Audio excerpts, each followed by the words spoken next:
अस्सलाम वालेकुम जनाब। अभी हमारे पास नेक्स्ट स्लैब के लिए प्रिपरेशन स्टार्ट हो गया।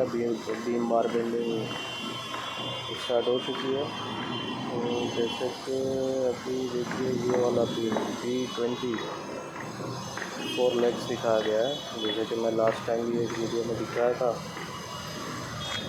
वो इस तरीके से होते हैं, क्योंकि लास्ट टाइम बीम उतार चुके थे, तो अभी बीम को स्टार्ट किया है। तो ये देखिए 4 लेग इस तरीके से होते हैं, जिसको डबल स्टोरेज डाला जाता है। जब दिखने में सेक्शन में जब देखेंगे तो 4 लेग्स नज़र आएंगे। इसी तरीके से इसको टाइट कर दिया जाता है। देखिए अभी तो बीम बार बेंडिंग स्टार्ट हुई है। जस्ट जो अलग बीम होते हैं, जिसको मतलब जो स्लैब के अंदर एंड होते हैं, इस तरीके से ये जो बॉटम वाले बार होते हैं उसको L बना देते हैं, और जो टॉप वाले बार होते हैं उसको स्लैब के अंदर प्लेस कर देते हैं। लीजिए आते हैं दूसरे बीम की तरफ, जो है B8।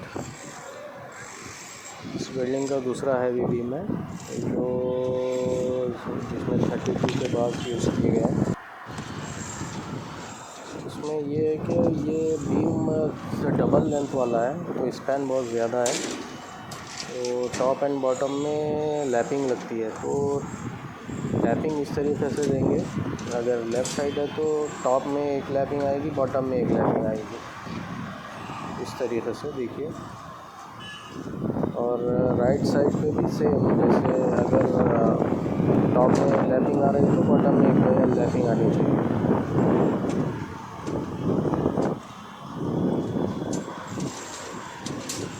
इस तरीके से देखिए लेफ़्ट साइड पे लैपिंग दी गई है,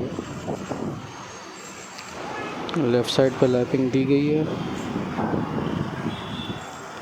और यहाँ पे लेफ़्ट साइड पे दी है, बॉटम में राइट साइड पे दी है लैपिंग।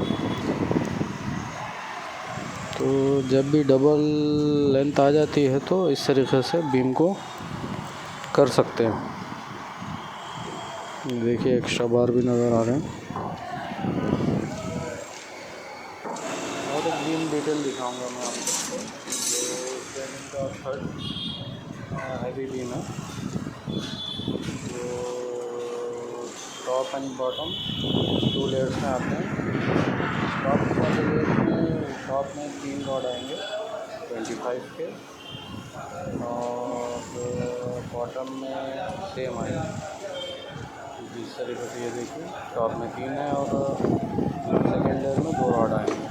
चीज़ जो स्लैब में जो बीम ख़त्म होता है, तो वो बीम के रॉड स्लैब में बेंड कर देने चाहिए, मतलब सेंटरिंग की तरफ झुका देने चाहिए, तो इससे स्ट्रेंथ अच्छी आती है। और ये है हमारा संकिंग, जिसको संकिंग में फोल्डेड स्लैब बोलते हैं। जो संकिंग के साथ जो बीम नहीं आता उसको फोल्डेड स्लैब बोलते हैं।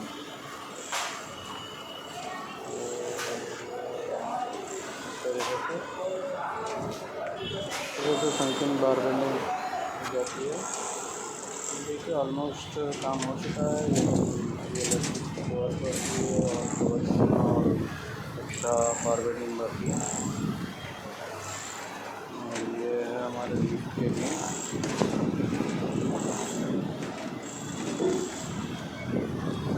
ये बीम खत्म हो चुका है, तो यहाँ पर उसको स्लैब की जगह पे बेंड कर दिया गया है।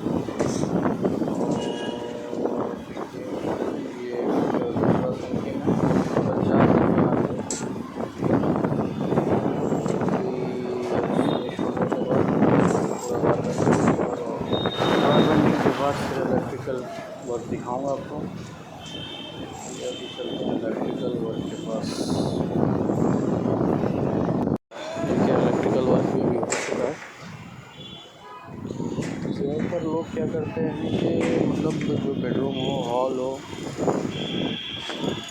डाइनिंग एरिया हो या किचन हो, वो लोग एग्जैक्ट सेंटर में फैन पॉइंट देते हैं। ऐसा नहीं करना चाहिए। जहाँ पे अपना बेड आ रहा है, बेड पोजीशन के हिसाब से, सिटिंग एरिया के हिसाब से फैन पॉइंट, लाइट पॉइंट।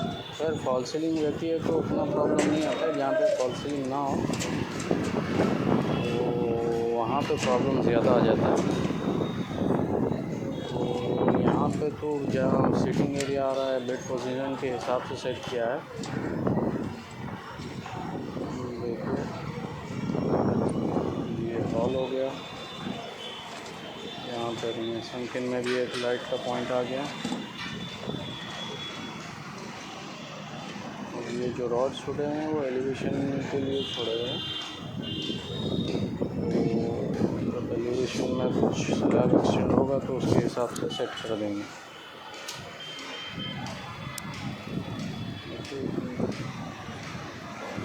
यहाँ पे जो एंट्रेंस आ रहा है, एंट्रेंस पे भी एक पॉइंट दिया है। ये पूजा रूम है, जहाँ पे सिटिंग एरिया है वहाँ के हिसाब से फैन पॉइंट दिया है।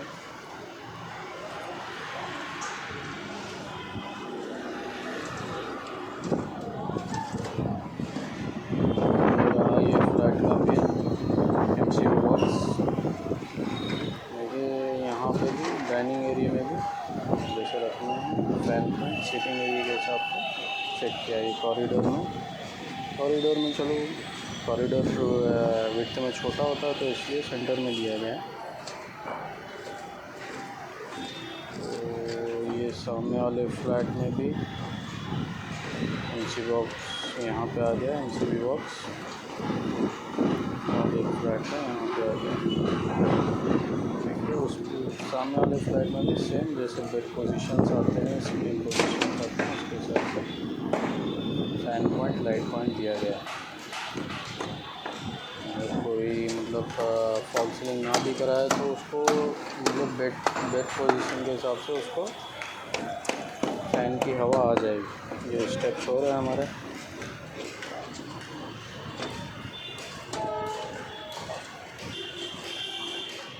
देखिए ये बेडरूम है,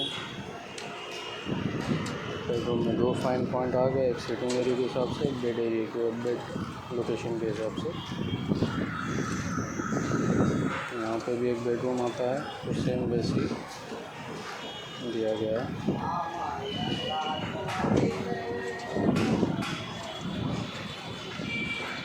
और यहाँ के सेंटर में भी एक लाइट पॉइंट आ गया।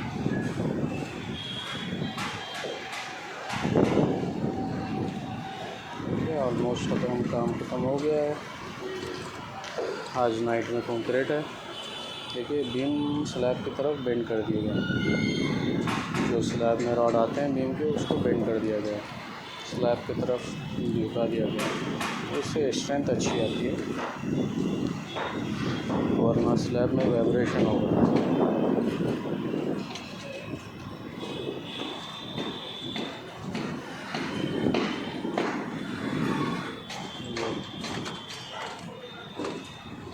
और जो जब कैंटिलीवर स्लैब जब देते हैं तो कैंटिलीवर पे जो कैंटिलीवर के बीम होते हैं उसको जो एंड आता है वहाँ से 1.5 इंच या 2 इंच उतना उठा देना चाहिए। ये देखिए कैंटिलीवर स्लैब है, वहाँ से 2 इंच उठा देना चाहिए। फिर अभी आती होगी हमारे कंक्रीट के पंप की गाड़ी, तो पंप आने के बाद मैं वो भी प्रोसेस बताऊँगा आपको। अभी रीच होगी, पंप आ चुका है। देखिए लोग वर्टिकल लाइन भी मार चुके हैं, तो हमारी वर्टिकल लाइन ऊपर जाके दिखाऊंगा मैं आप लोगों को। ये देखिए वर्टिकल लाइन पूरी कंप्लीट हो चुकी है। ये स्लैब के ऊपर अभी जॉइंट मारना बाकी है। पाइप ला के डाल दिए हैं लोग।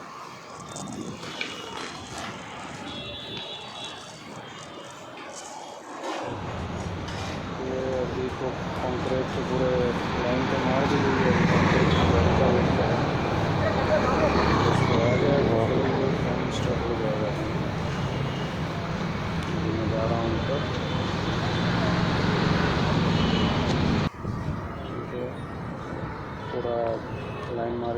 से करके रखें।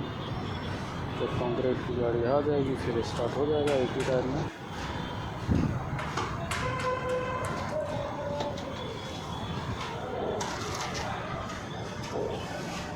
अभी मैं हूँ 6th फ्लोर का। देखिए कंक्रीट की गाड़ी आ रही है। तो नो एंट्री होती है तो रात में 11 बजे के बाद ही स्टार्ट कर सकते हैं।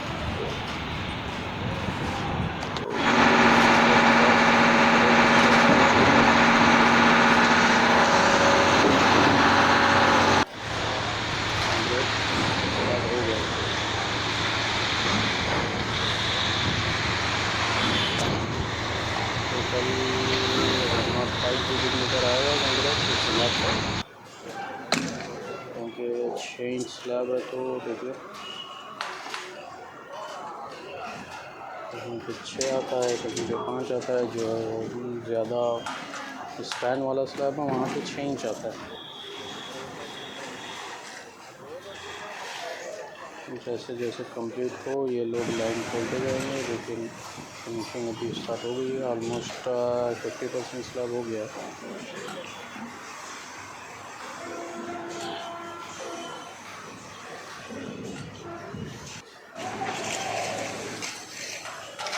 और स्लैब की फिनिशिंग चल रही है। देखिए अभी आगे के 50% तो हो चुका था, अभी आगे भी कंक्रीट स्टार्ट करेंगे। लाइन कट कर रहे हैं।